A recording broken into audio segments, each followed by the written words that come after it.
ప్రతి సంవత్సరం on and యావరేజ్‌గా యూపీఎస్‌సి సివిల్ సర్వీసెస్ ఎగ్జామ్ రాసేవాళ్ళు 9,00,000 మంది. అవైలబుల్ పోస్టులు కేవలం 1000. Per post competition 900 members. ఒక్క పోస్ట్‌కి 900 మంది పోటీ పడుతున్నారు. తెలంగాణలో గ్రూప్ 1 ఎగ్జామ్‌కి number of applications 2,30,000. Available posts 500. Per post competition 460 మంది.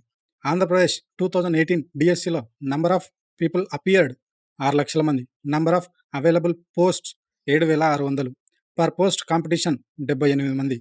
ఐఎమ్స్లో కండక్ట్ చేసే క్యాట్ ఎగ్జామ్కి number of students appeared 3.3 lakhs 3,30,000 మంది. Available seats 5,100. Per seat 64 members పోటీ పడుతున్నారు. ప్రతి సంవత్సరం పోటీ అనేది పెరుగుతుంది, జనాభా పెరుగుతుంది. ప్రతి దాంట్లో ఉద్యోగాల్లో, జాబ్స్‌లో, చదువుల్లో, ప్రతి దాంట్లో పోటీ పెరుగుతుందే తప్ప తగ్గడం లేదు. కాబట్టి మనం ఉద్యోగాల కోసం ఎదురు చూడకుండా మన సొంత తెలివితేటలతో, మన నాలెడ్జ్‌తో, స్కిల్స్‌తో, మన టాలెంట్‌తో ఏదైనా ఒక బిజినెస్ మొదలుపెట్టి దాన్ని ఒక ఇన్‌కమ్ సోర్స్ లాగా మార్చుకునే ప్రయత్నం చేయాల్సిన సిట్యుయేషన్ అనేది భారతదేశంలో ప్రస్తుతం ఉంది. రోజు రోజుకి అన్‌ఎంప్లాయ్‌మెంట్ పెరిగిపోతుంది, కాంపిటీషన్ పెరిగిపోతుంది, ఇన్‌కమ్ ఇనీక్వాలిటీ అనేది పెరిగిపోతుంది.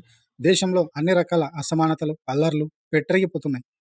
కానీ మన కుటుంబం బాగుపడాలి, మన లైఫ్ హ్యాపీగా ఉండాలంటే మనం ఉద్యోగాల కోసం ఎదురు చూడకుండా ఏదైనా ఒక సొంత వ్యాపారాన్ని ప్రారంభించి మన నాలెడ్జ్‌ని, మన స్కిల్స్‌ని ఒక బిజినెస్ లాగా కన్వర్ట్ చేసుకొని డబ్బు సంపాదించాల్సిన అవసరం ఎంతైనా ఉంది. ఒకవేళ మీరు ఇప్పటికీ అన్‌ఎంప్లాయిడ్‌గా ఉన్నా, హౌస్ వైఫ్ లేదా ఆల్రెడీ ఏదైనా జాబ్ చేస్తున్నా లేదా చిన్న బిజినెస్‌లో ఉన్నా, మీరు మీ నాలెడ్జ్‌ని ఒక ఇన్‌కమ్ లాగా మార్చుకోవాలంటే, మీ టాలెంట్‌ని ఒక బిజినెస్ సోర్స్ లాగా మీరు మార్చుకోవాలనుకుంటే నా వెబినార్‌లో జాయిన్ అవ్వండి.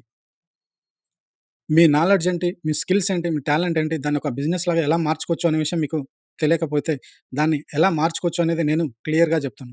దాని ద్వారా ఒక డిజిటల్ ప్రొడక్ట్ ఎలా బిల్డ్ చేయొచ్చు, సేల్స్ ఎలా చేయొచ్చు, ఇవన్నీ కూడా నా వెబినార్‌లో మీకు క్లియర్‌గా ఎక్స్‌ప్లెయిన్ చేస్తాను. ఇప్పుడే నా వెబినార్‌లో రిజిస్ట్రేషన్ చేసుకోండి. మీ నాలెడ్జ్‌ని, స్కిల్స్‌ని ఒక బిజినెస్ లాగా కన్వర్ట్ చేసుకోండి. Thank you.